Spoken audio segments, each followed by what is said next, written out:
चला चालू करतो आता. आता आवाज तिकडूनचे बंद करा. हा. बोला पुंडलिका वरदे हरी विठ्ठल श्री ज्ञानदेव तुकाराम श्री ज्ञानेश्वर माऊली महाराज की जय. गोपाल श्री कृष्ण भगवान की जय. सच्चिदानंद रोहिदास भगवान की जय. सब संतन की जय. तर आपली परंपरा तुम्हाला वाचून दाखवतोय रोजच आणि ते त्यांना नमन पण होतंय. तर हंस, ब्रह्म, आत्री, दत्त, नारायण, लक्ष्मण, बलभीम, सख्यानंद, शांतामाई, बंडोबा, किरोबा, श्रीपाद, रामदास, नारायण आणि रोहिदास भगवान की जय. सब संतन की जय. आत्मरूप गणेशु केलिया स्मरण, होय सकळ विद्यांचे अधिकरण तेची वंदो चरण. श्री सद्गुरुचे ते नमस्कार आता. गुरुर् ब्रह्मा गुरुर्विष्णू गुरुर्देव महेश्वरा. श्री गुरु साक्षात परब्रह्मेन तस्मेन श्री गुरुरे नमः. तर आपला पॉइंट आहे आजचा चौथा तरंग आहे आणि 51वा पॉइंट आहे. 51व्या पॉइंट मध्ये अंतःकरणामध्ये चैतन्याचा दोन प्रकारचा प्रकाश. अंतःकरणात चैतन्याचा दोन प्रकारचा प्रकाश. तर आपल्याला अंतःकरण नेमकं कशाला म्हणायचं ते कळालं पाहिजे. अंतःकरण म्हणजे आपल्या पूर्ण शरीरभर असतं आणि त्या अंतःकरणामध्ये चैतन्याचा दोन प्रकारचा प्रकाश कसा पडतो त्यांनी समजून सांगण्यासाठी आता आपण या घरामध्ये बसलेलो आहोत. तुम्ही सगळेजण आपापल्या घरात बसलेला आहात. तर घरामध्ये प्रकाश जे येतो सूर्याचा प्रकाश, आता सध्या आपल्या सगळ्यांच्या घराने सूर्याचा प्रकाश आलेला आहे. त्याला सामान्य प्रकाश असं म्हणतात.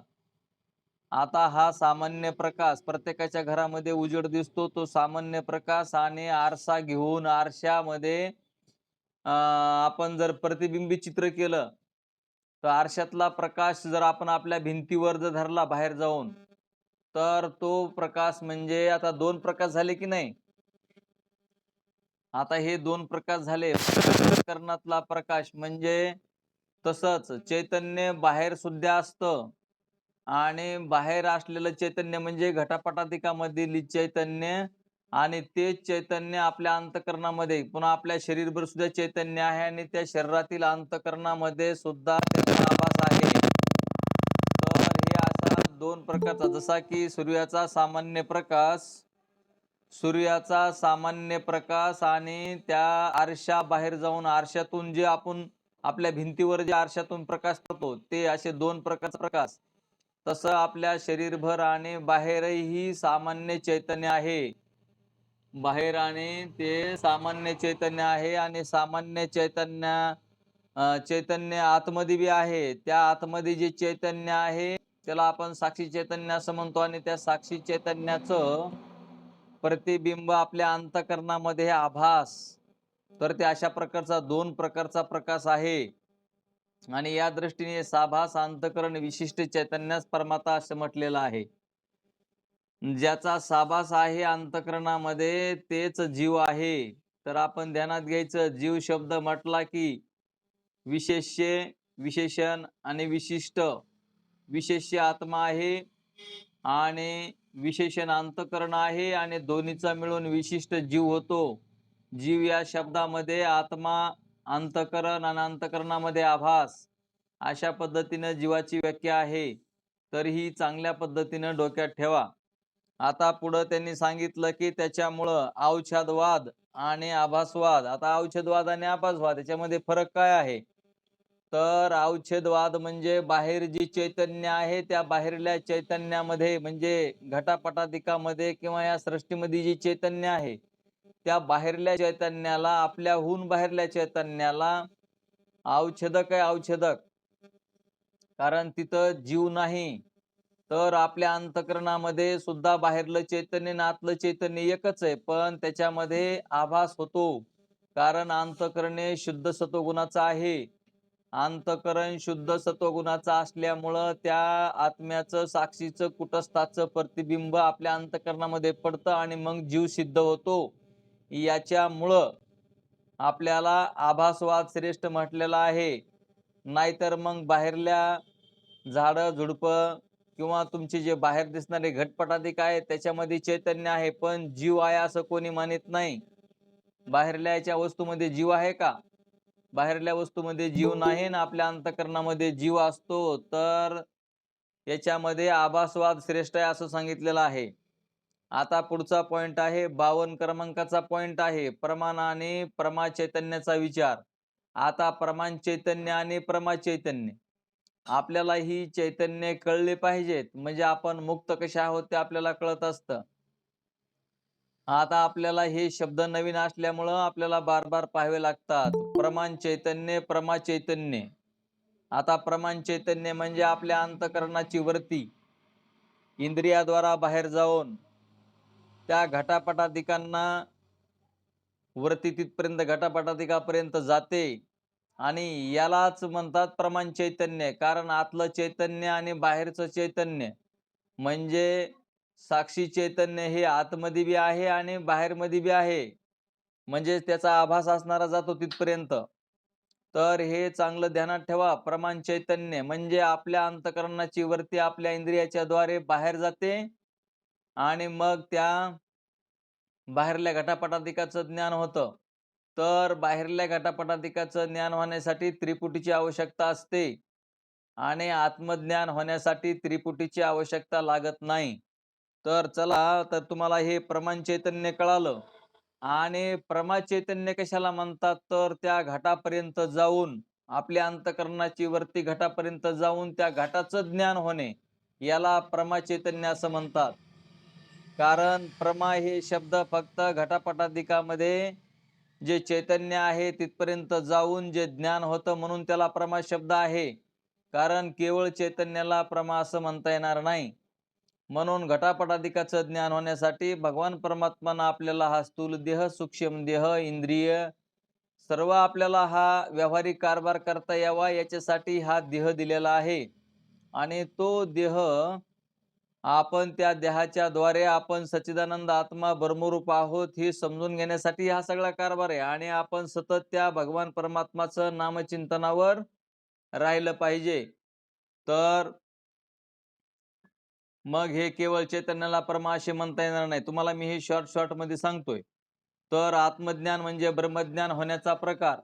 आता आत्मज्ञान कसं होतं आणि ब्रह्मज्ञान, आत्मज्ञान म्हणजेच ब्रह्मज्ञान. ध्यानात ठेवा, आत्मज्ञान म्हणजेच ब्रह्मज्ञान. तर ब्रह्मज्ञान होण्याचा प्रकार. आता आत्मज्ञान होण्यासाठी आता आपल्याला अगोदर तर बाहेरचं घटापटादिकाचं कसं ज्ञान होतं ते त्यांनी इथं थोडंसं समजून सांगितलेलं आहे. तर ज्ञाता, ज्ञेय आणि ज्ञान. ज्ञाता, ज्ञेय आणि ज्ञान किंवा ज्ञेय, ज्ञाता आणि ज्ञान अशी ही त्रिपुटी असते. तर बाहेरच्या घटापटादिकाचं ज्ञान कसं होतं ते आपल्याला अगोदर ध्यानात आलं पाहिजे. आणि वारंवार आपल्याला तेच वारंवार सांगताहेत. तर मग बाहेर ज्ञान कसं होतं, तर आपल्याला आताच झालाय आपला विषय, की आपल्या अंतःकरणाची वृत्ती बाहेरल्या पदार्थापर्यंत जाते आणि बाहेरल्या पदार्थापर्यंत गेल्याच्या नंतर मग तिथं अज्ञानाचं आणि अंधाराचं आणि अज्ञानाचं असे 2 आवरणं असतात. त्याच्यापैकी एक सूर्याच्या प्रकाशाने किंवा आपल्या दिव्याच्या प्रकाशाने आपण अंधाराचा नाश करतो आणि मग अंतःकरणाची वृत्ती जी असते ती अज्ञान दूर करते आणि मग आभासाला ज्ञान होतं. असे हे 3 लागतात तिथे. तिकडं समोर एक वस्तू लागते, अंतःकरणाची वृत्ती लागते आणि मग ज्ञान. तर अशी तिकडे त्रिपुटी असते. पण इकडं आत्मज्ञानासाठी त्रिपुटी नाही. तर तुम्ही म्हणता त्रिपुटी नाही, तर मग हे कसं कोणाला कळेल? तर इथं फक्त अज्ञानाची निवृत्ती आहे. अज्ञानाची निवृत्ती म्हणजेच आत्मज्ञान असा अर्थ आहे, ध्यानात घ्या. अज्ञानाची निवृत्ती. मग मागे आम्ही बाह्य पदार्थांच्या ज्ञानाची रीती सांगतेवेळी बाह्य जड पदार्थावर 2 आवरणे असतात हे तुम्हाला आता सांगितलं आहे की नाही? त्याप्रमाणे मग आत्मज्ञानाच्या वेळी बाह्य जड प्रकाशाची आवश्यकता नाही. कारण आत्मा तुमचा स्वयंभू आहे, स्वयंप्रकाशित आहे. आत्मा कसा आहे? स्वयंप्रकाशित आहे. मग स्वयंप्रकाशित आत्म्याला त्या वरतीनं फक्त अज्ञानाचं आवरण दूर करायचं. अज्ञानाचं आवरण दूर झालं की मग असणारा तिथं कोण आहे? तिथं परमात्माच आहे. मग ते आपणच आपल्याला कळतं ते परमात्मा कसा आहोत ते. कारण तिथं म्हणले वृत्ती पाठीमागे फिरवावी लागते, म्हणून माऊली ज्ञानोबराय म्हणतात, मग हे सर्व आपल्या बुद्धीनं समजून घ्यायचंय, अंतःकरणाच्या वृत्तीनं समजून घ्यायचंय, की आपण आपला हा संसार असताना कुणाचा बुद्धीचा हा संसार आहे. मग बुद्धीचा अंतःकरणाचा हा संसार असताना आपण आपला म्हणतो, तर आपलं अधिष्ठान बुद्धी म्हणते, की माझा अधिष्ठान आत्मा जो आहे तो ब्रह्मरूप आहे. आणि असं ज्यावेळेस त्याला म्हणजे बुद्धीनिशी आत्मज्ञान ब्रह्मरूप भावी आपण आणि त्याचप्रमाणे तर माऊली ज्ञानोबराय पुढं म्हणतात, की वृत्ती ही निवृत्ती झाली, तेथे जनन न दिशे. आहे का नाही ते प्रमाण? हा. काय प्रमाण आहे सुरुवातीचं? वरती ही निवृत्ती झाली जनन दिशे तेथे मी माझे हरपलो ठाई जतीच्या तेथे. हे आमच्या महाराजांना पाठ असतं बघा प्रमाण. तर माऊली ज्ञानोबराय म्हणतात, आता माऊली ज्ञानोबरायांची वही सुद्धा तशीच आहे. परतोनी पाठी मोरे ठाके आणि आपण या ते आपण देखे देखत ठेव ओळखे म्हणजे तत्व हे मी. तर वरती पाठीमागं फिरली पाहिजे. आपल्या वृत्तीला बाहेरच फिरण्याची सवय आहे. कारण ती अनादिकालापासून आपली जी वृत्ती आहे ती अनादिकालापासून ती बाहेरच फिरत आहे आणि ती बाहेरच सुख पाहते, पण बाहेर सुख नाही, तर सुख आतमध्ये आहे. आणि म्हणून तिथे ओळखीची सरीशे सुखाची या साम्राज्य वैशे मग आपण पा समरशे विरुणी जाय. 367 क्रमांकाची वबी आहे. ज्ञानेश्वरी अध्याय 6वा आहे. या वचनाप्रमाणे अंतर्मुख वर्तीतील चिदाभास आत्मा म्हणजे ब्रह्म हे आपले रूप आहे असे जाणतो. मग असणार आपल्यालाच म्हणजे कोणाला, तर आपल्या आभासाला हे सगळं कळतं म्हणले. पण एकटा आभास काही जाणू शकत नाही, म्हणून त्याला अंतःकरणाची वरती इंद्रिय वगैरे आपल्याला दिलेले आहेत. कुठलीही गोष्ट साधनाच्या द्वारे होत असते. घटापटाधिकाचं जे ज्ञान आहे ते आपल्याला हे इंद्रिय, अंतःकरणाची वृत्ती, आभास, आत्मा असे सगळे हे सगळे तिन्ही पॉइंट लागतात त्याला बाहेरलं ज्ञान होण्यासाठी. पण आत्मज्ञान होण्यासाठी फक्त आता त्यांनी सांगितलं वरती व्याप्ती आणि फलव्याप्ती. बाहेरलं जर ज्ञान व्हायचं असेल तर वरती व्याप्तीची गरज आहे आणि फलव्याप्तीची गरज आहे, म्हणजे आभासाची गरज आहे. ध्यानात घ्या. आणि मग आत्मज्ञान होण्यासाठी फक्त वरतीनं जर अज्ञानाचं आवरण दूर केलं, तर मग असणारं तिथं कोण आहे, तर तिथं परमात्माच आहे. मग हे आम्हाला कळत नाही म्हणून त्यांनी एक दृष्टांत दिलेला आहे. तरी त्या दृष्टांताच्या अगोदर बघा, एक त्यांनी सांगितलं, की भगवंतापर्यंत जात राहिल्यावर, सूक्ष्म विचार करीत गेल्यावर, निरखित गेली येवो. स्त्रीच्या रूपकाचे वर्णन आहे. निरखित गेली येवो, पाहे तो तन्मय झाली येवो. आता आपल्याला असं प्रमाण सांगितलं, की आपल्याला व्यवहार आठवतो आणि आपण व्यवहारातलेच मुद्दे ध्यानात घेतो. तर इथं निरखित गेली आहे म्हणजे आपल्याला दिलेला स्थूल देह, स्थूल देहामध्ये सूक्ष्म देह, सूक्ष्म देहामध्ये इंद्रिय, इंद्रिय अंतःकरण, अंतःकरणाची वृत्ती इंद्रियाद्वारे बाहेर जाऊन घटापटाधिकाचं ज्ञान करते आणि तीच वृत्ती असणारं पाठीमागे फिरवून मग निरखित गेली हो आणि पाहे तन्मय झाली हो. मग त्या परमात्म स्वरूपामध्ये तल्लीन होऊन जाते. म्हणजे वृत्तीनं अज्ञान काढलं की मग आपण प्रब्रह्म स्वरूपच म्हणजेच आत्मस्वरूप. आत्मा हा ब्रह्मरूप आहे हा वेदांताचा सिद्धांत असतो. याप्रमाणे आत्मज्ञान शब्दाचा अर्थ आहे. तर बाह्य पदार्थाचे ज्ञान आणि आत्मज्ञान या दोहोंमध्ये कसा फरक आहे ते त्यांनी दृष्टांत देऊन सांगितलेलं आहे. तर त्यांनी म्हणले की एक वस्तू अंधारामध्ये तिडके महाराज आवाज बंद करा, तिडके महाराज आवाज बंद करा तुमचा. तर आत्मज्ञान आत्मज्ञान आणि ब्रह्मज्ञान कसं होतं ते त्याने दृष्टांत देऊन सांगितलेलं आहे. तुमचा आवाज झाला बंद आता. तर निरखित गेली हो तो तन्मय झाली हो. याच्या पुढे त्यांनी सांगितलं की आत्मज्ञान शब्दाचा अर्थ म्हणजे बाह्य पदार्थाचे ज्ञान आणि आत्मज्ञान या दोहोंमध्ये कसा फरक आहे ते त्यांनी दृष्टांत देऊन सांगितलेलं आहे. की अंधारामध्ये त्यांनी काय केलेलं आहे, दोन वस्तू ठेवलेल्या आहेत कोटांब्याखाली झाकून अंधारामध्ये. अंधारा असल्यावर एक तर आपल्याला दिसतच नसतं आहे की नाही. आणि त्या अंधारामध्ये काय केलेलं आहे त्यांनी, दोन वस्तू ठेवलेल्या आहेत त्या कोटांब्याखाली. एका कोटांब्याखाली जड वस्तू ठेवलेली आहे आणि एका कोटांब्याखाली दिवा ठेवलेला आहे. मग त्यांनी म्हणले तिथं एक मनुष्याने म्हणले काठी घेऊन गेला आणि त्या काठीनं ते कोटांब फोडलं. आता कोटांब फोडल्याच्या नंतर तिथं तरी बी अंधारच होता. मग अंधार असल्याच्या नंतर त्याने हातातील जे उजेड होता त्या उजेडानं त्या कोटांब्याखालची वस्तू पाहिली आणि मग दुसऱ्या कोटांब्याकडे गेल्याच्या नंतर दुसऱ्या कोटांब त्यांनी काठीने फोडलं, पण त्या कोटांब्याखाली दिवा होता. मग तिथं दिव्याची गरज आहे का? तर तिथं दिव्याची गरज नाही, कारण तिथं आयताच दिवा आहे. तसं आत्मज्ञान होण्यासाठी फक्त अज्ञान जर तुम्ही घालवलं तर स्वयंभू तुमचं स्वरूप आहे. तेच आत्मस्वरूप आहे. तिथं दिव्याची म्हणजे आभासाची गरज लागत नाही. तिथं आभास लागत नाही. तिथं तर परमात्माच आहे. ते स्वयंभू आहे. ते तुमचं आमचं स्वरूप आहे. म्हणून तिथं वरती ज्ञानाचीच गरज आहे. म्हणजे वरतीनं अज्ञानाचं आवरण घालवायचं आणि आपलं ते स्वरूप आहे. मग म्हणून ती वरच्या वव्या येतात. परतोनी पाठीमोरी ठाके आणि आपण त्या आपण देखे देखत खेळ ओळखे म्हणजे तत्व हे मी. आणि मग तिथे ओळखीची सरीशे सुखाची या साम्राज्य वैशे. मग आपण पा समरशे विरोणी जाय. तर हे माऊली ज्ञानोबा सांगितलेलं हे आलं का तुमच्या ध्यानात? तर ह्याला बाहेरल्या ज्ञानासाठी घटापटाधिकाच्या ज्ञानासाठी वरती व्याप्ती आणि फलव्याप्तीची गरज आहे. पण असणार आत्मज्ञानासाठी फक्त वरती ज्ञानाची गरज आहे. तिथं फलव्याप्तीची गरज नाही, म्हणजे आभासाची जरुरी नाही. तिथं आत्मा स्वयंभू आहे. तर असं ध्यानात घ्या. तर म्हणून माऊली ज्ञानोबराय म्हणतात की या दृष्टीने अज्ञानाचे आवरण असेपर्यंत आत्मा वरतीचा विषय आहे आणि तो वरतीचा विषय कसा आहे ते कळण्यासाठी आता त्यांनी वरी 10व्याचा दृष्टांत दिलेला आहे. 10व्याचा दृष्टांत देऊन त्यांनी सांगितलं की तुम्हाला 10व्याची प्राप्ती करून दिली का ओळख करून दिली? 10व्याची तुम्हाला ओळख करून दिलेली आहे, प्राप्ती करून दिलेली नाही. तसं श्री गुरु सुद्धा आम्हाला प्राप्ती करून देत नाहीत. प्राप्ताचीच प्राप्ती, जो आपल्याला झालेला भ्रम आहे तो भ्रम काढून टाकतात. एवढंच करतात. जसं त्रयस्थानं 10वा तूच आहेस अशी ओळख करून दिलेली होती. का आणून दिला होता 10वा? जर समजा 10वा नदीमध्ये वाहून गेला असता तर मग आणून दिला असता का?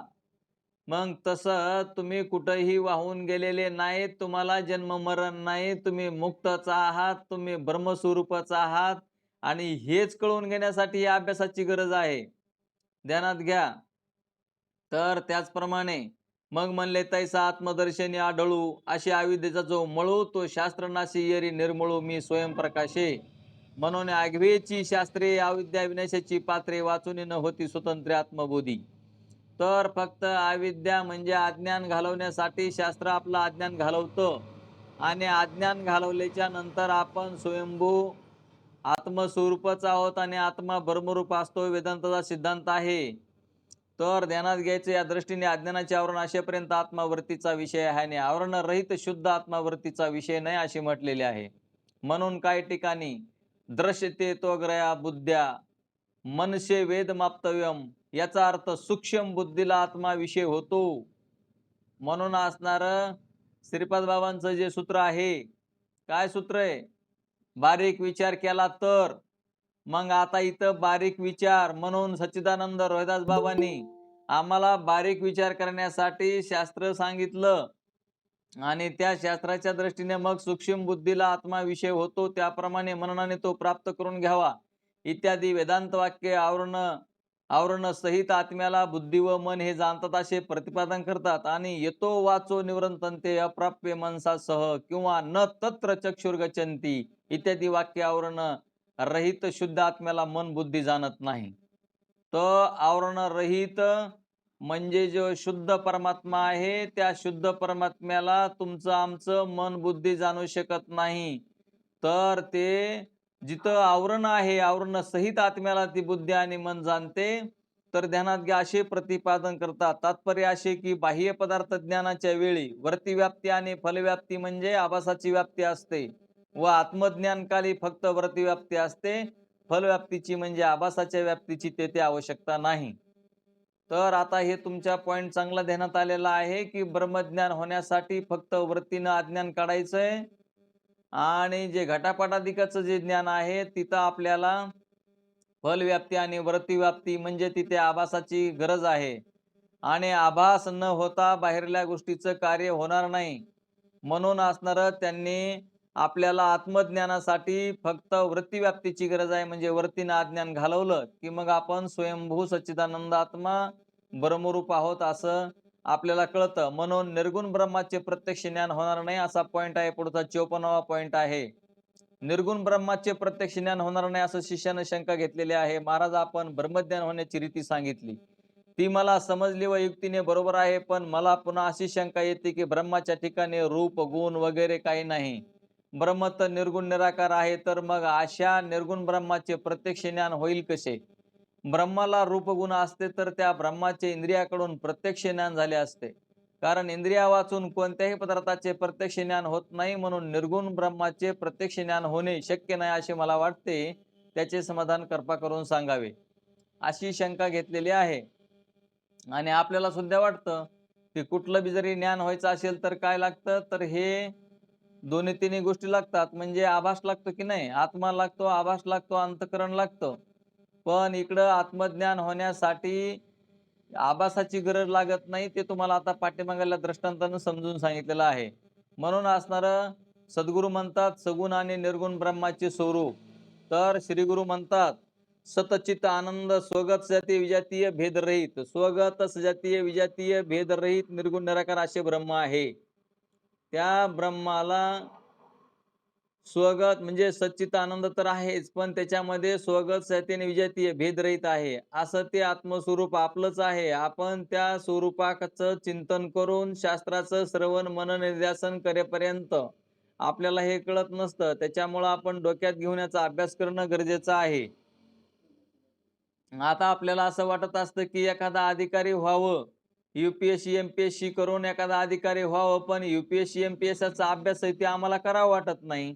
आणि मग UPSC MPSCचा अभ्यास जर करावा वाटत नाही तर मोठा अधिकारी बनणारच नाही. तसं इकडं जर आपल्याला देवच आहे, तुकाराम महाराज म्हणले देव पाया गेलो तिथे देवच होऊन ठेवलो, तर ते करण्यासाठी आपल्याला इथं अभ्यास करावा लागेल. आणि अभ्यास केल्याच्या नंतरच मग श्रवण मनन निध्यासन तत्व पदार्थ शोधन या कारणानेच आपल्याला देव कळेल. जोपर्यंत आपण श्रवण मनन निध्यासन करणार नाहीत, आपल्या अंतकरणाची स्थिरता होण्यासाठी नामचिंतन करणार नाहीत, तोपर्यंत आपल्याला परमात्मा कसा कळेल? आहे आपलं ते स्वरूपच आहे, पण तेच कळण्यासाठी कशा पद्धतीने आपल्याला समजून घ्यावं लागतं, त्याच्यासाठी श्रवण मनन निध्यासन तत्व पदार्थ शोधन करणं गरजेचं असतं. तर मग आता त्यांनी सांगितलं की त्या ब्रह्मालाच माया उपाधी घेतल्यानंतर ईश्वरत्व येतं. आता ईश्वर जीव कशाला म्हणायचं ते तुम्हाला कळलेलं आहे. तर आता ईश्वर कशाला म्हणतात, तर ब्रह्म अधिक माया बरोबर आभास मिळून ईश्वर, ईश्वराचे स्वरूप आहे. ईश्वर कशाला म्हणायचं ते येतं का ध्यानात, तर ते ब्रह्मचैतन्य, ब्रह्मचैतन्य आणि माया, मायेमध्ये त्याचा आभास, त्याला म्हणायचं ईश्वर. तर अशा पद्धतीनं त्यांनी ईश्वराची व्याख्या केलेली आहे. तो ईश्वरच जेव्हा जगत उत्पन्न करतो, ते ईश्वरच जेव्हा जगत उत्पन्न करतो तेव्हा त्याला ब्रह्मदेव असं म्हटलं जातं. जगताचं पालन करतात त्यावेळेस त्याला विष्णू म्हटलं जातं, आणि जगाचा संहार केला जातो त्यावेळेस त्याला महादेव म्हटलं जातं. तर हे ब्रह्मा आणि विष्णू महेश हे एकच चैतन्य आहे. एकच चैतन्य पद 3 प्रकारानं झालं. एकच गहून प्रकार बहु, एकच गहून प्रकार बहु पदार्थ तुम्ही बरेचसे करतात एकाच गव्हापासून. तसं एकच चैतन्य आहे ब्रह्म विष्णू महेश. आता त्यासाठी तुम्ही त्या ब्रह्म विष्णू महेशाला वंदन करतात. पण ब्रह्म विष्णू महेश म्हणजे काय आहे, तर शेवटला लास्ट जर तुम्ही पाहायला गेलात तर त्यांचं जर तुम्ही बारीक विचार करून जर पाहिलं तर ते चैतन्यच आहे, एकच चैतन्य. पण साधनं त्यांनी अलग अलग केलेली आहेत. कारण कुठलंही कार्य करायचं असेल तर साधनं अलग अलग असतात. म्हणून तेव्हा पालन करतो तेव्हा विष्णू म्हणतात, संहार करतो तेव्हा त्याला रुद्र म्हणजे शंकर म्हणतात. म्हणून तिथे त्यांनी ओव्या सुद्धा दिलेल्या आहेत माऊली ज्ञानोबरायांच्या. आगा सृष्टी वेळी प्रियोत्तमा जया नाव म्हणती ब्रह्मा व्याप्ती जे विष्णू नामा पात्र झाली, मग आकारो हा हारपे तेव्हा रुद्र हे म्हणी पे. तर कशाला ब्रह्मदेव, कशाला विष्णू आणि कशाला महेश म्हणतात ते तुम्हाला या ज्ञानोबरायांनी ओवीच्या द्वारे सांगितलं. याप्रमाणे ज्ञानोबरायांनी ईश्वराचे वर्णन केलेले आहे. मग आता याच्यावरून ईश्वर आहे असं मानावंच लागतं. ज्या अर्थी आपली शाळा दिसती त्या अर्थी मुख्याध्यापक असलेच पाहिजेत, बरोबर आहे की नाही? ज्या अर्थी घर दिसतंय त्या अर्थी मालक असलाच पाहिजे. कुठल्याही वस्तूला मालक असतोच. आणि हे सामान्य चैतन्याच्या नंतर हे ब्रह्म विष्णू महेश यांच्याकडे कारभार आला आणि तो कारभार इथून पुढे ही सृष्टी दिसायला लागली, ती सृष्टी आहे. तर आपलं स्वरूप आहे चैतन्य, आत्मस्वरूप.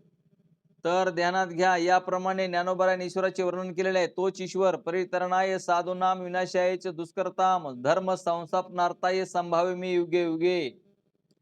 हे भगवद्गीतेच्या 4थ्या अध्यायामधील श्लोक आहे.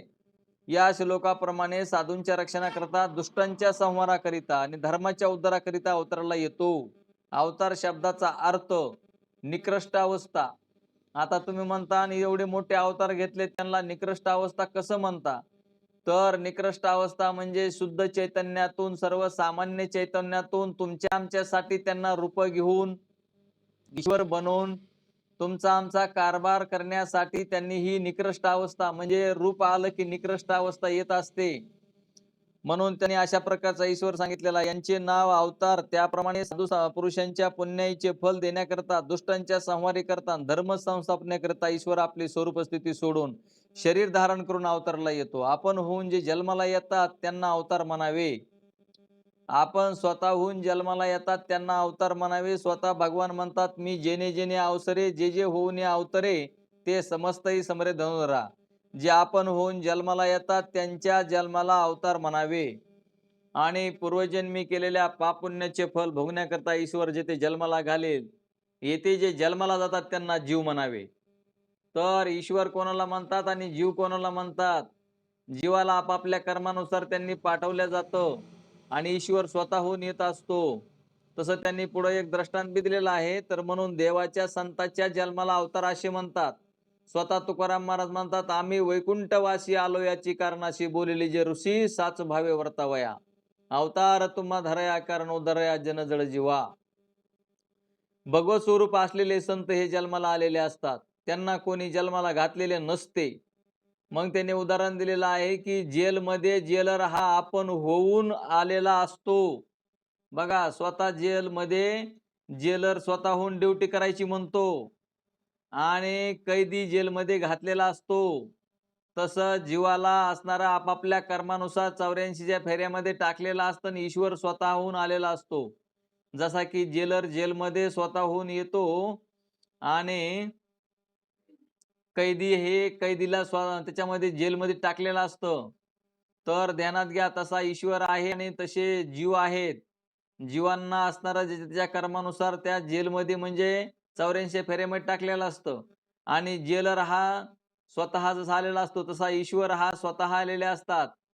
ते आताच पाठीमागे सांगितलेलं की सज्जनांचं, गायींचं, भक्तांचं सगळ्यांचं रक्षण करण्यासाठी हे अवतार असतात आणि दुष्टांचा संहार आणि नाश करण्यासाठी वारंवार ते अवतार घेऊन येतात. कलियुगामध्ये सुद्धा तसाच अवतार घेऊन भगवान परमात्मा येणार आहेत आणि दुष्टांचा नाश आणि सज्जनांचं रक्षण, भक्तांचं रक्षण करण्यासाठी. तर जेलरला पेन्शनमध्ये काढले तर आपली नोकरीची मुदत वाढवून मागतो. कैदी आपल्याला जेलमधून लवकर सोडण्याची इच्छा करतो. त्याप्रमाणे जीव हे आपल्या कर्माने बांधलेले आहेत. ईश्वर स्वतंत्र आहे. तो सर्वज्ञ व सत्य संकल्प आहे. आपल्या इच्छेप्रमाणे वाटेल त्या ठिकाणी वाटेल त्या तऱ्हेचा आकार धारण करून तो प्रगट होतो. ईश्वर एका काली एक रूपाने अगर अनेक रूपाने भक्तांना एकाच काली अनेक ठिकाणी दर्शन देतो. निळोबरायाची त्यासाठी ओवी सुद्धा आहे. एकी एकटाची असून एकला विश्वी विश्वांबर होऊन ठेला. जयापरी तो तैसाची गमला नंद नंदन हा अचोज आंबुला हो. या गवळणीच्या पहिल्या चरणामध्ये एकी एकटाचे असून एकला या तीनही शब्दाचा अर्थ एकच असताना 3 शब्द घालण्याचा उद्देश असा आहे की भगवान मूळचे स्वगत सजातीय विजातीय भेदरहित आहेत म्हणून असे 3 शब्द घातलेले आहेत. एकी एकटाची असून एकला. असे शब्द का घातले तर म्हणले स्वगत सजातीय विजातीय भेदरहित आहे म्हणून असे शब्द घातले सांगण्याकरता एकर्थवाची 3 शब्द घातलेले आहेत. अशा तऱ्हेचा परमात्मा भक्तांच्या इच्छेप्रमाणे सगुण साकार रूप धारण करून दर्शन देतो. मथुरेमध्ये प्रत्येक गळुणीच्या घरी तो एकाच काली दिसत होता. तात्पर्य, ईश्वराचे शरीर स्वेच्छामय आहे म्हणजे ईश्वराकडे कर्तृमान्यता शक्ती आहे. तर ईश्वर परमात्म्याची बराबरी कोणी करू शकत नाही किंवा ते स्वतःहून येत असतात आणि जीवाला असणारं आपापल्या कर्मानुसार 84 फेऱ्यात जावं लागतं. तर 84 फेऱ्यात जाऊ नये, आपलं जन्म मरण चुकावं हे कळवून घेण्यासाठी तर ही खटपट चाललेली आहे. म्हणून ईश्वराच्या शरीराला दोरीने बांधता आले नाही. तसेच करंगुलीवर पर्वत धारण करणे, अग्निप्राशन करणे, कालियासारख्या सर्पाला बांधून आणणे इत्यादी अलौकिक गोष्टी ईश्वरी अवतारामध्ये घडल्याची उदाहरणे आहेत. यावर कोणी असे म्हणतील की कित्येक योगी असे आहेत की ते वरील प्रमाणे अनेक चमत्कार करून दाखवतात. त्यांना रिद्धी सिद्धी प्राप्त झाल्यामुळे ते वाटेल ते करू शकतात. मग भगवान श्रीकृष्ण व योगी यांच्यामध्ये कोणता फरक आहे? आता योगी जे असतात त्यांनी योग्याने प्राप्त करून घेतलेला असतो योगपणा. पण हे श्रीकृष्ण भगवान परमात्माने प्राप्त न करताच त्यांना अगोदरच प्राप्त आहे. म्हणजे ते अगोदरचेच ईश्वर आहेत. म्हणजे त्यांचं मूळचं स्वरूप आत्मस्वरूप आणि ब्रह्मस्वरूप हे जे स्वरूप आहे आणि तेच त्यांचं स्वरूप आहे. पण त्या स्वरूपातून स्वतःहून ते येतात. योग्यांना इथं योग करायचा म्हणजे योगाची या वाटा निघाले का सुभाटा तिथे दुःखाचा चिवाटा भागा आला. याप्रमाणे प्रयत्न करून ते साध्य करावं लागतं. पण ते ईश्वर परमात्मा म्हणजे त्यांना योग साध्य करायची गरज नव्हती. तर त्यांना योग हा त्यांचा पूर्वीचा म्हणजे ते मूळचे स्वरूप आहेत. त्यांचं स्वरूपच आत्मस्वरूप आहे, ब्रह्मस्वरूप आहे. म्हणून म्हणले तर त्यांच्यामध्ये मग त्या बघा योगी लोकांना योगाभ्यास करून रिद्धी-सिद्धी प्राप्त करून घ्यावी लागते आणि भगवंताचं वर्णन असं आहे, नुघडता बालपणाची फुली. म्हणजे जन्मताच बघा श्रीकृष्ण भगवंतानं कोणतं कोणतं कार्य केलं. तर मी आदानवी सृष्टी केली, करी गिरी घरोनी उमानिली महेंद्र महिमा, कालिंदीचे हृदय शल्य फेडिले, जेने मिया जळत गोकुळ राखिले, वासुरवासाठी लाविले वीरेंची शिपिशे, प्रथम दशेची पहाटे माझी कंसायशी आचटे, महाधेंड्या उचटे लिलाची नाशिली. याप्रमाणे त्यांनी जे कार्य करून दाखवलं श्रीकृष्ण भगवंताच्या ज्या लीला आहेत बालपणीच्या, तर ते याप्रमाणे ईश्वराला वरील गोष्टी करण्याला मुळी श्रम पडले नाहीत. जीव ईश्वर यांच्यात मुख्य हा फरक आहे. ईश्वराची उपाधी शुद्ध सत्वगुण प्रधान माया असते आणि त्यामुळे ईश्वराला आपल्या स्वरूपाविषयी केव्हाही भ्रांती नाही. जीवाची उपाधी मलिन सत्वगुण प्रधान अविद्या असते आणि ही असल्यामुळे जीवाला आपल्या स्वरूपाविषयी भ्रांती आहे आणि आपल्याला अशी भ्रांती असल्यामुळं अविद्येची भ्रांती असल्यामुळं ती भ्रांती काढून टाकून आपलं स्वरूप जे आत्मस्वरूप आहे ते आपल्याला पाहायचं आहे. आता पाहायचं आहे, कळून घ्यायचं आहे. आता पाहायचं आहे म्हणणे उघामध्ये येतं, परंतु ते कळूनच घ्यावं लागतं. ती काही पाहण्याची गोष्टी नाही. तर ते आपल्याला वरती आपली पाठी म्हणजे पाठीमागं आपल्याला बॅक फिरवावं लागते आहे की नाही? आणि त्यावेळेस मग असणारं आत्मज्ञान आहे. बाहेर किती जरी वरती फिरली आणि बाहेर जरी गेली तरी ते बाहेर आपल्याला ते सुख नाही. त्याच्यामुळं आत्मचिंतन करणं गरजेचं आहे. नामावर आरूढ राहणं गरजेचं आहे. ईश्वराला आत्मस्वरूपाची भ्रांती नसल्यामुळे भ्रांती काढण्याकरता कोणत्याही गुरुला शरण जावे लागत नाही. पुराणामध्ये परशुरामचंद्र श्रीकृष्ण भगवंत हे आपापल्या गुरूंना शरण गेले असं तुम्हाला सांगितलेलं आहे. परंतु त्यांनी आपल्याला तुमच्या आमच्यासाठी तुम्ही आम्ही असं म्हणलो असतो की आपल्याला गुरु करायची काय आवश्यकता आहे? तर त्यांनी सुद्धा इथं कोणी गुरु करणार नाही म्हणून श्रीकृष्ण भगवान परमात्मा आणि परशुरामचंद्र अवतराला आले त्यावेळेस त्यांनी असे गुरु करून दाखवले. त्यांना ते त्यांचं ज्ञान नव्हतं असं नाही. परंतु तुमच्या आमच्यासाठी सर्व असणारे हे वडील जे जे करीती त्या नाम धर्म ठेवीती. तर जे आपल्याला त्यांनी करून ठेवलं त्याप्रमाणेच असणारं आपण गुरुला सुद्धा महत्व आहे अत्यंत. कारण गुरुने जर आपल्याला नाही सांगितलं तर आपल्याला आत्मस्वरूप कसं कळेल? तर लोकांना वळण लावण्यासाठी त्यांनी असं केलेलं आहे म्हणले. यावरील विवेचनावरून निर्गुण निराकार परमात्मा सगुण साकार होतो. म्हणून ते म्हणले बाप रुक्मादेवीवर सगुण निर्गुण रूप विटेवरी दाविली खून. असे ज्ञानोबरायाने वर्णन केलेले आहे. संप्रदायपूर्वक यथार्थ शास्त्र श्रवण नसल्यामुळे अनेक लोक बघा संप्रदायपूर्वक यथार्थ शास्त्र श्रवण नसल्यामुळे अनेक लोक सगुणाचा अभिमान धरणारे निर्गुणाची निंदा करतात आणि निर्गुण स्वरूपाचा अभिमान धरणारे सगुणाची निंदा करतात. जर आपण सद्गुरू केलेला नसल, सद्गुरूंना आपल्याला संप्रदायाप्रमाणे सद्गुरू भेटलेला नसल, नामचिंतन भेटलेलं नसल, आपण शास्त्र पाहिलेलं नसल, तर मग आपण काय करतो? तर एक जण कुणी सगुणाची निंदा करतं तर कुणी निर्गुणाची निंदा करतं. सगुणाची निर्गुणाची निंदा करण्याची गरज नाही, कारण सगुणी भजला ते निर्गुणी पावला असे प्रमाण आहेत साधू संतांचे. कारण सगुण आणि निर्गुण हे एकच असते, फक्त आपल्याला कळून घ्यायचंय.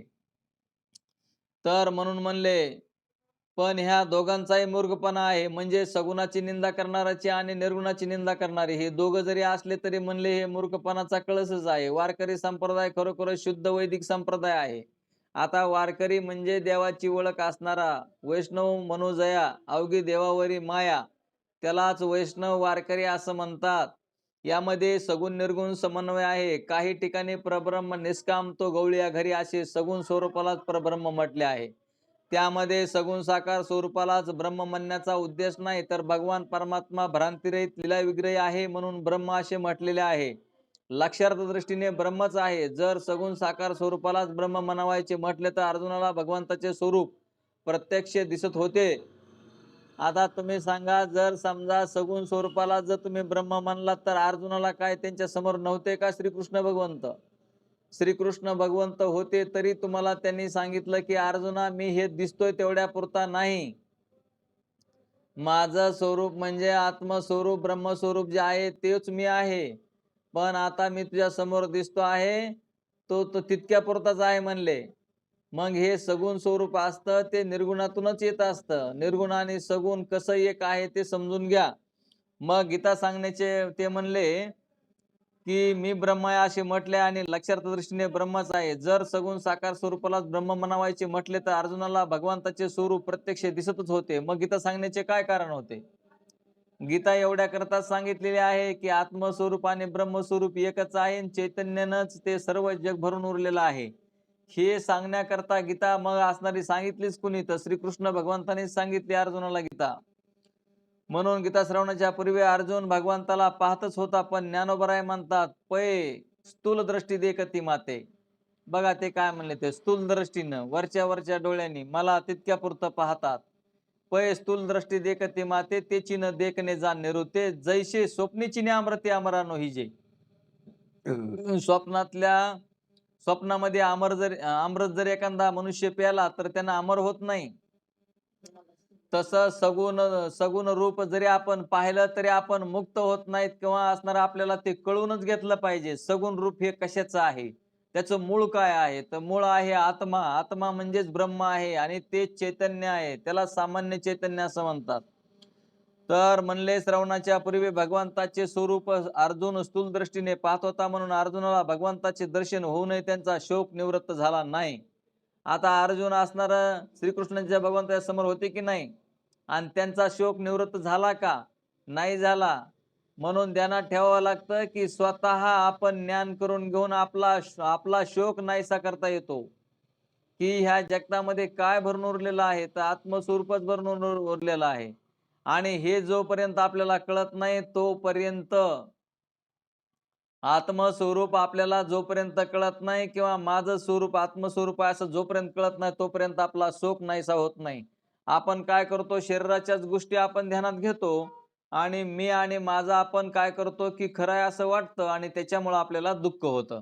जेव्हा संपूर्ण गीता श्रवण केली तेव्हा अर्जुन म्हणतो नष्टो मोह समरती लब्धा. अशा तऱ्हेने त्याला कर्तृत्वता प्राप्त झाली. तात्पर्य भगवंताच्या सगुण साकार स्वरूपाला ब्रह्म म्हणण्याचा पुराणांचा उद्देश नाही. सगुण साकार स्वरूपावर ब्रह्म अशी श्रद्धा ठेवून सगुण उपासना करावी. म्हणजे त्या उपासनेने तो सगुणाकार परमात्माच प्रसन्न होऊन ददामी बुद्धियोगम तम यम मामोपयांती ते या 10व्या अध्यायातील वचनाप्रमाणे तो परमात्माच गुरु रूपाने अवतीर्ण होऊन आपल्या भक्ताला आत्मज्ञान देऊन कर्तार्थ करतो. म्हणजे परमात्माच गुरुच्या रूपाने येत असतो. हेच माझ्या विठोबाचा कायचा प्रेम भाव आपणची देव होय गुरु या अभंगामध्ये तुकाराम महाराजांनी सविस्तर वर्णन केलेलं आहे. तर तो अभंग तुम्ही पाहून घ्या. तर शिष्य म्हणतो ब्रह्माच्या प्रत्यक्षाविषयी शंका काय घेतली शिष्यानं, तर महाराज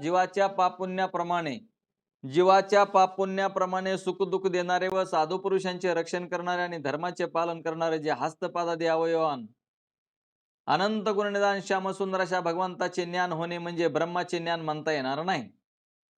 बघा आता शिष्याला कसं आहे, थोडा अभ्यास झाल्यामुळं तो म्हणतोय आता हे सगुण परमात्म्याचं वर्णन केलं आणि ह्या सगुण परमात्म्यालाच ब्रह्मज्ञान असं म्हणता येणार नाही असं म्हणतोय. कारण ब्रह्म निर्गुण निराकार असे आहे, तशा निर्गुण निराकार ब्रह्माचे प्रत्यक्ष ज्ञान झाल्याशिवाय कर्तृत्वता नाही असं तुम्ही सांगितलेलं आहे. की त्या निर्गुण निराकार परमात्म्याचं ज्ञान समजून घ्या, तरच तुम्हाला कर्तृत्व होईल असंही सांगितलेलं आहे. आणि सगुणाचं जर असणारं, सगुणालाच असणारं निर्गुण कसं म्हणता येईल असं तो शंका घेतोय. प्रत्यक्ष ज्ञान इंद्रिय संयोगाने होते. प्रत्यक्ष ज्ञान काय म्हणतोय शिष्य, की इंद्रिय संयोगाने होतं आणि ब्रह्म तर निर्गुण निराकार आहे. मग त्याचं इंद्रियानं कसं ज्ञान होईल? ब्रह्म निर्गुण निराकार असल्यामुळे त्याच्याशी इंद्रियाचा संयोग होणे शक्य नाही. म्हणजे इंद्रियानं ब्रह्म कळणार नाही म्हणतो, म्हणून ब्रह्माचे प्रत्यक्ष ज्ञान होणार नाही. फार झाले तर वेदवाक्याने ब्रह्माचे परोक्ष ज्ञान होईल. ब्रह्म आहे असं एवढंच ज्ञान होईल म्हणतो. डोळ्याने प्रत्यक्ष ज्ञान होणार नाही. डोळे फक्त रूपाचंच ज्ञान होत असतं डोळ्यांना. डोळ्यांना दुसरं ज्ञान होत नाही म्हणतो शिष्य. तर पण त्या परोक्ष ज्ञानाने संसार दुःख निवृत्ती होणार नाही. एवढ्याकरिता ब्रह्माचे प्रत्यक्ष ज्ञान कसे होईल ते कृपा करून मला सांगा. आता हे शिष्य कसा अभ्यासू आहे काय की नाही. आणि मग ते म्हणतोय की आता ह्या आपल्या डोळ्याने इंद्रियानं वृत्तीच्या द्वारे परब्रह्माचं ज्ञान होणार नाही. मग असणार ते कृपा करून सांगा म्हणतो. तर ब्रह्माच्या प्रत्यक्षत्वाची सिद्धी तर गुरु म्हणतात की बाबा आपल्याला कशा पद्धतीने ज्ञान होतं ते आपल्याला सांगायलेलं आहे. श्री गुरु म्हणतात इंद्रिय संबंधानेच प्रत्यक्ष ज्ञान होते, हे म्हणण्याच अगोदर चुकीचे आहे. इंद्रियानंच ज्ञान होतं असं म्हणणं अगोदरच चुकीचं आहे. कारण ज्ञान होण्यासाठी त्यांनी विषय आणि अंतःकरणवृत्ती यांचे एकदिष्टित्व, विषय काय आहे आणि त्याचं अंतःकरणाची वृत्ती हे दोन्ही एक होणं हे ज्ञान होण्याचं साधन आहे. आता आपण डोळ्याचे म्हणजे त्रिपुटीचं ध्यानात घेतो आपण. त्रिपुटीचं ज्ञान हे असणारं बाह्य घटापटाधिकाचं ज्ञान आपल्याला त्रिपुटीने म्हणजे इंद्रियाच्या द्वारे होत असतं. परमात्म्याच्या ज्ञानासाठी इंद्रियाची गरज लागत नाही, हे ध्यानात घ्या. म्हणून विषय आणि अंतःकरणवृत्ती यांचे एकस्थितत्व हे प्रत्यक्षास कारण आहे. वृत्तीचा आणि विषयाचा संबंध इंद्रियाच्या सहाय्याने हो अथवा इंद्रिय संबंधा वाचून हो.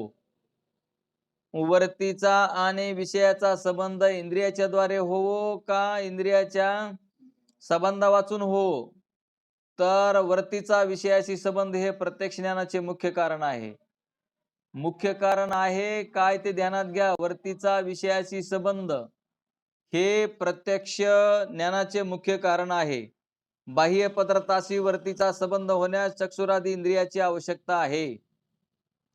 पण शरीराच्या आत उत्पन्न होणाऱ्या सुख दुःख काम क्रोध इत्यादींचे ज्ञान इंद्रिया संबंधातूनही होते असा अनुभव आहे.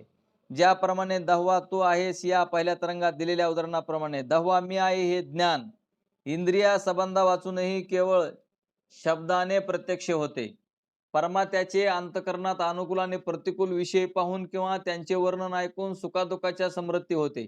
तेव्हा अंतकरणात सुखदुःखे नसतात, पण पूर्वी अनुभवलेल्या सुखादुःखाच्या संस्कारापासून समृद्धी उत्पन्न होते आणि समृद्धी ज्ञानाकार अंतकरणाची वृत्ती होते. तेव्हा सुखदुःखकार समृद्धी ज्ञानाकार अंतकरणाची वृत्ती होते, तेव्हा सुखादुःखाकार होत नाही. म्हणून सुखादुःखाच्या स्मरणकाली सुखादुःखाचे प्रत्यक्ष ज्ञान होत नाही. शिष्य म्हणतो महाराज एखाद्या आपल्या आवडत्या माणसाच्या मरणाचे स्मरण झाले तर दुःख होते, ते का व्हावे?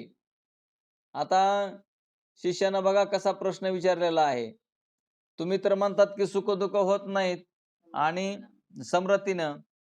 महाराज म्हणतात एका शिष्यानं प्रश्न केला, एखाद्याला आपल्या आवडत्या माणसाच्या मरणाचे स्मरण झाले तर दुःख होते, ते का व्हावे? श्री गुरु म्हणतात आवडत्या माणसाच्या मरणाचे स्मरण झाले म्हणजे दुःख होते, ते स्मरणामुळे होत नसून त्या स्मरणामुळे पुन्हा दुःख उत्पन्न होऊन त्या दुःखाकार वृत्ती होते, म्हणून दुःखाचा साक्षात्कार होतो. म्हणजे आपली वृत्ती सुखादुःखाकार होते म्हणतात. तर केवळ स्मरणाने दुःख होते असे जर मानले तर एखाद्याने पूर्वी अरण्यात वाघ बघितला होता, त्यावेळी तो वाघ बघून दुःख झाले होते. पुढे कालांतराने त्या गोष्टीची जर त्याला स्मरण झाले तर दुःख होत नाही. आता वाघ आपण पूर्वी पाहिलेला असतो 6 महिन्यापूर्वी आणि आता आपल्याला त्याचं स्मरण झालं तर दुःख होत नाही, कारण वाघ समोर नसतो. यावरून स्मरणापासून दुःख होते असे नाही. तर आपल्या अंतकरणाची वृत्ती सुखादुःखकार ज्यावेळेस होईल त्यावेळेस आपल्याला सुख दुःख होतं. प्रतिकूल स्मरणापासून दुःख उत्पन्न होते व जेव्हा दुःखाकार वृत्ती होते तेव्हा दुःखाचे प्रत्यक्ष ज्ञान होते. म्हणून इंद्रिय संबंधाने होईल तेच प्रत्यक्ष ज्ञान असे म्हणता येत नाही. विषय आणि अंतकरणाची वृत्ती यांचे एक देशस्थितत्व होणे हे प्रत्यक्ष ज्ञानाचे लक्षण आहे. अर्थात या नियमाप्रमाणे ब्रह्माचे प्रत्यक्ष ज्ञान होण्यास कोणतीच हरकत नाही. कारण आपले अंतःकरणाची वृत्ती आणि विषय जर आत्मस्वरूप झालं तर आपल्याला इंद्रियाची गरज लागत नाही. तर अशा पद्धतीनं ते ज्ञान होतंय म्हणले. शिष्यानं पुन्हा प्रश्न करतोय पुढं, की महाराज सुखादुःखाच्या ज्ञानाप्रमाणे इंद्रिय संबंध वाचून ब्रह्माचे प्रत्यक्ष ज्ञान होते जर असे मानले तर सुखादुःखाचे ज्ञान प्रमाणापासून उत्पन्न न झाल्यामुळे परमात्म्याचे नसून साक्षीभाष्य आहे. आणि त्याचप्रमाणे ब्रह्मज्ञान होते असे जर मानले तर ब्रह्मज्ञान ही अप्रमा साक्षीभाष्यच म्हणावे लागेल, अशी मला शंका येते. तिचे समाधान सांगावे. श्री गुरु म्हणतात, प्रथम ज्ञानाची भिन्न भिन्न नावे कशी असतात ते सांगतो. जगातील सर्व ज्ञानाचा जो व्यवहार होतो ते सर्व ज्ञान ब्रह्मरूप साक्षीचे असून, बघा जेवढा बी व्यवहार होतोय जगातलं जेवढं बी ज्ञान असन तेवढ्या ज्ञानाबद्दल ते सांगायले. जगातील सर्व ज्ञानाचा जो व्यवहार होतो ते सर्व ज्ञान ब्रह्मरूप साक्षीचे असून ते ज्ञान अंतःकरणात नित्य स्फुरद्रूप आहेच. जीवांना मात्र हे ज्ञान अंतःकरणाचे आहे असे वाटते, पण तो भ्रम आहे. बघा हे ज्ञान कशाचं आहे? साक्षीचंच ज्ञान आहे. पण आपल्याला असं वाटतं की हे ज्ञान काय अंतःकरणाचं आहे, पण तो भ्रम आहे. त्या अंतःकरणास वृत्तीद्वारा जेवढी ज्ञाने होतात त्यापैकी काहींना इंद्रियाचे साह्य नसते. याचे अवयत ज्ञानाला अनुभवाच्या सोयी करता प्रमाणिक ज्ञान आणि अप्रमाणिक ज्ञान असे दोन मुख्य भेद शास्त्रकाराने केलेले आहेत. मागे जी 6 प्रमाणे वर्णन केलेले आहे त्यापैकी कोणत्याही प्रमाणाचे साह्य घेऊन जे ज्ञान उत्पन्न होते त्या ज्ञानाला प्रमाण असं म्हणतात. पाठीमागं आपल्याला 6 प्रमाण झालेले आहेत. त्या 6 प्रमाणापैकी त्या ज्ञानाला प्रमाज्ञान असं म्हणावं, कारण प्रमाणापासून जे ज्ञान होतं त्याला प्रमाज्ञान असं म्हणतात. शब्द प्रमाणाचे 2 प्रकार आहेत, एक लौकिक आणि वैदिक. आणि वेद प्रमाणापासून उत्पन्न झालेले जे प्रमाण ते सर्व प्रमाणापेक्षा प्रबल प्रमाण असल्यामुळे त्यापासून झालेले प्रमाण सर्वांमध्ये श्रेष्ठ आहे. तर वेद प्रमाणा वाचून प्रत्यक्ष अनुमानादी प्रमाणाच्या सहाय्याने जी प्रमाणाने उत्पन्न होतात ती सर्व दुर्बल आहेत. तर याचे कारण की वेद वाक्य अपौरुषे आहेत म्हणून ब्रह्म प्रमादादी पुरुष बुद्धीचे दोष त्यामध्ये नाहीत. याप्रमाणे प्रमाणाची रीत आहे. आता प्रमाणापासून न झालेले जे अप्रमाण त्याचे भेद सांगतो म्हणले. यथार्थ अप्रमाणे अयथार्थ अप्रमा असे भेद आहेत. तर त्या ज्ञानाला प्रमाणाचे साह्य नसते, पण व्यवहारात जे ज्ञान बाधित म्हणजे मिथ्या ठरत नाही त्या ज्ञानाला यथार्थ अप्रमा असे म्हणतात. जसे सुखादुखाचे ज्ञान यथार्थ आहे पण प्रमाणापासून न झाल्यामुळे त्या ज्ञानाला यथार्थ अप्रमा असे म्हणतात. ज्या ज्ञानाला प्रमाणाचे साह्य नसून ज्याचा विषय बाधित म्हणजे मिथ्या असतो त्या ज्ञानाला अयथार्थ अप्रमा असे म्हणतात. जसे की स्वप्न, रज्जू, सर्प इत्यादी. म्हणून निर्दोष अंतःकरणवर्तीच्या ज्ञानाला अंतःकरणाचे ज्ञान असे म्हणतात व अविद्या दोषयुक्त अंतःकरणवर्तीच्या ज्ञानाला अविद्यावर्तीचे ज्ञान असे म्हणतात. ज्ञानाचे परमान्य अपरमान्य दाखविण्याकरता अंतःकरणवर्तीचे ज्ञान आणि अविद्यावर्तीचे ज्ञान असे शब्द घातलेले आहेत. हे शिष्य या शंकेचे समाधान सांगण्याकरता हे ज्ञानाचे भेद सांगितले. आपल्याला अनेक प्रकारच्या शंका उत्पन्न होतात आणि त्या शंका उत्पन्न होऊ नयेत म्हणून ही अशा प्रकारचे ज्ञानाचे किती प्रकार आहेत ते आपल्याला सांगताय. सुखे-दुखे हे अंतःकरणाचे धर्म असून ते साक्षीभाष्य आहेत.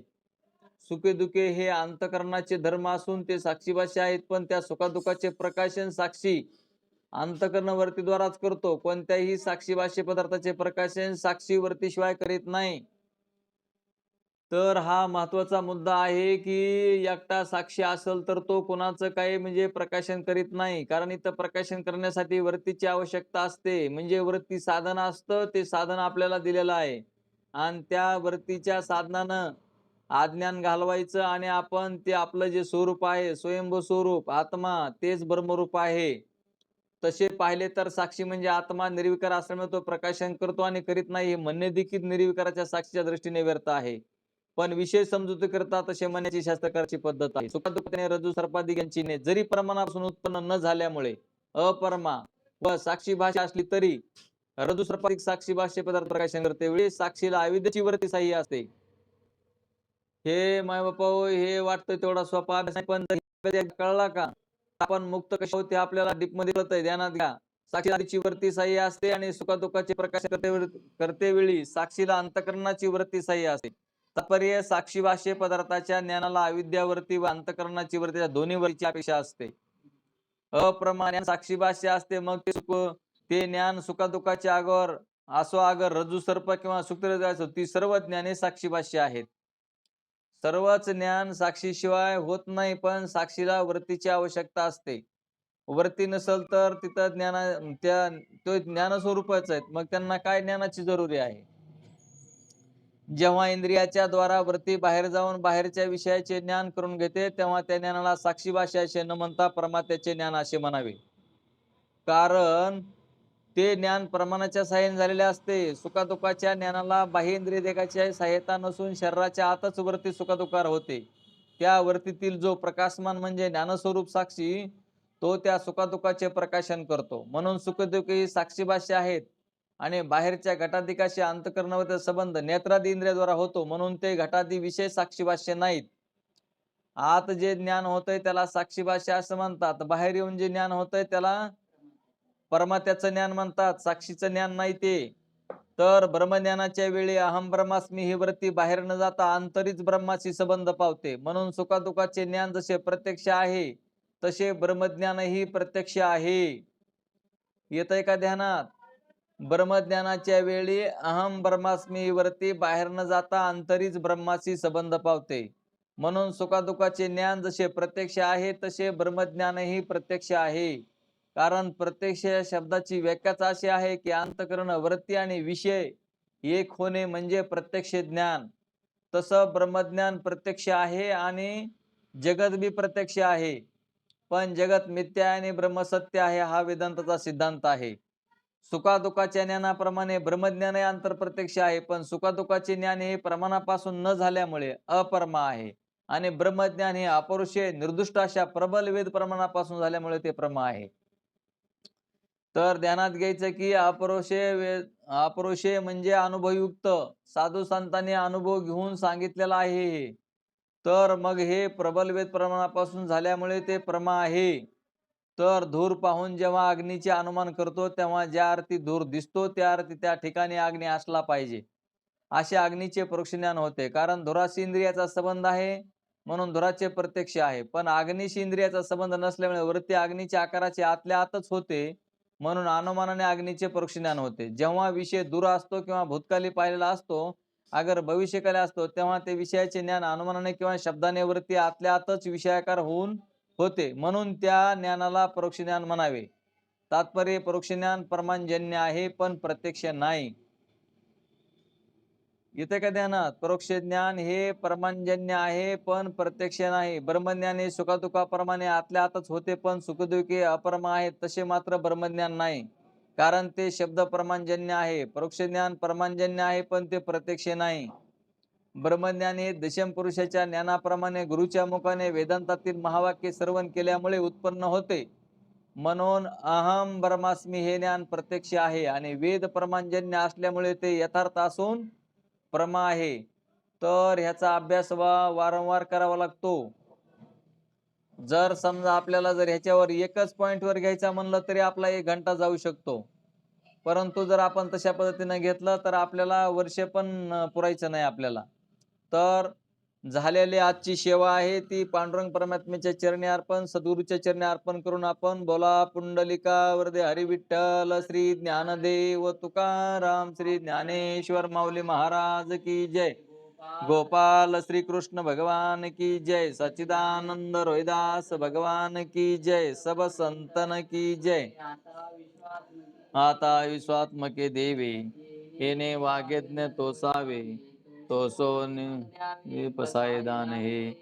जे काळांची व्यंकटी सांडो, तया सत्कर्मी रती वाढो. होता परस्परे पडो मैत्र जीवांचे, दुरितांचे तिमिर जावो. विश्व स्वधर्म सूर्य पाहो, जो जे वांचिल तो तिला हो. प्राणिजात वर्षत सकळ मंगळी, ईश्वरनिष्ठांची मांदियाळी. अनावरत भूमंडळी भेटो